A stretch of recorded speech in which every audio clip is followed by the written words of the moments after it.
विधि विधान से शंगी मुनि ने राजा दशरथ के पुत्रेष्ठ यज्ञ का आयोजन आरंभ किया। स्वर्ग लोक से इंद्र के प्रतिनिधि के रूप में नारद जी आए थे।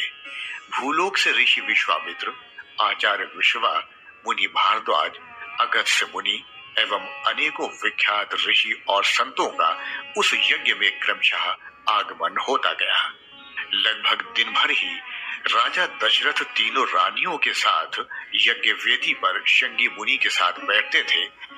यज्ञ में पधारने वाले ऋषियों का स्वागत गुरु वशिष्ठ कर रहे थे और आगंतुक राजाओं का स्वागत महामंत्री सुमंत कर रहे थे। आगंतुक राजाओं और गणमान्य व्यक्ति शंगी मुनि के निर्देशानुसार यज्ञ में आहुति देते और राजा को पुत्र हेतु शुभकामनाएं देते थे। अयोध्या के लोग अपने महाराज को सुंदर, सुसंस्कृत व स्वस्थ पुत्र देने की ईश्वर से प्रार्थना करते और बदले में उन्हें जो राज्य की ओर से भेंट दी जा रही थी, उस भेंट को पाकर फूले न समाते तथा 100-100 आशीष देते अपने घरों को जाते थे। ऋषि मुनि आते थे तो महाराज दशरथ और रानियां उन्हें शीश नवाकर प्रणाम करते और आशीष पाते। इस प्रकार 2 माह तक लगभग ये पुत्रेष्ठ यज्ञ चलता रहा। प्रसाद रूप में मुनि द्वारा दी गई पायस यानी खीर खा खाकर राजा दशरथ के मुख पर दिन प्रतिदिन कांति लौट रही थी। तीनों रानियों के मुख भी स्वास्थ्य के चमक से दमकने लगे थे। यज्ञ के धूम्र से शुद्ध हुई व सुगंधित हुई प्राण वायु उनके मनो मस्तिष्क को अब तक विकार रहित व प्रफुल्लित कर चुकी थी और मुनि के उपचार व यज्ञ के मंत्रोच्चारों ने उन्हें जैसे पहले से भी और अधिक बलवान कर दिया था। पुत्र पाने के विश्वास ने जहां तीनों रानियों के अंतःस्थल को मीठी गुदगुदी से भर दिया था, वहीं राजा दशरथ स्वयं को आत्मविश्वास से परिपूर्ण पा रहे थे।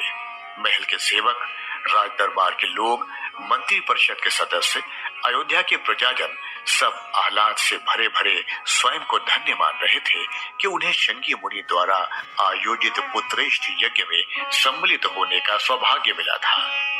अंतिम दिन जब यज्ञ का समापन होना था, शंगी मुनि ने धीमे स्वर में राजा दशरथ को हर्ष का समाचार सुनाया। राजन, मैं सहर्ष आपको शुभ समाचार देता हूँ। आपकी तीनों रानियां गर्भवती हैं और निश्चित समय पर आप पिता बनेंगे। आपका बहुत बहुत आभारी रहूंगा मुनिवर।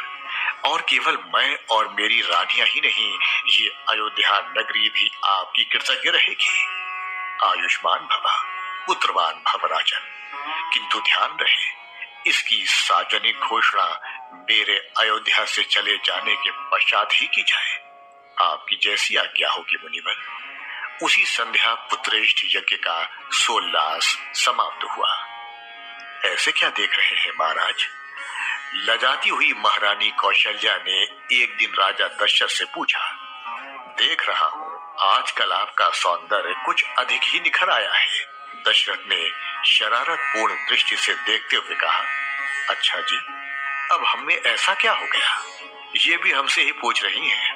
आपकी वर्षों पुरानी साध जो पूरी हो रही है, आप मां बनने जा रही हैं। वर्षों की नहीं महाराज, ये तो हमारी जन्म जन्मांतर की साध है। तभी इतनी गोपनीय तैयारी थी आपकी। बड़ी चतुराई से अपने संकल्प पर डटी रही और हमें भनक भी नहीं होने दी। कौशल्या तनिक लजाई, फिर रुककर बोली। इस प्रतीक्षा और साधना का फल हमें कितना मीठा मिलने वाला है। जब ये देखोगे तो हमारी सराहना करोगे।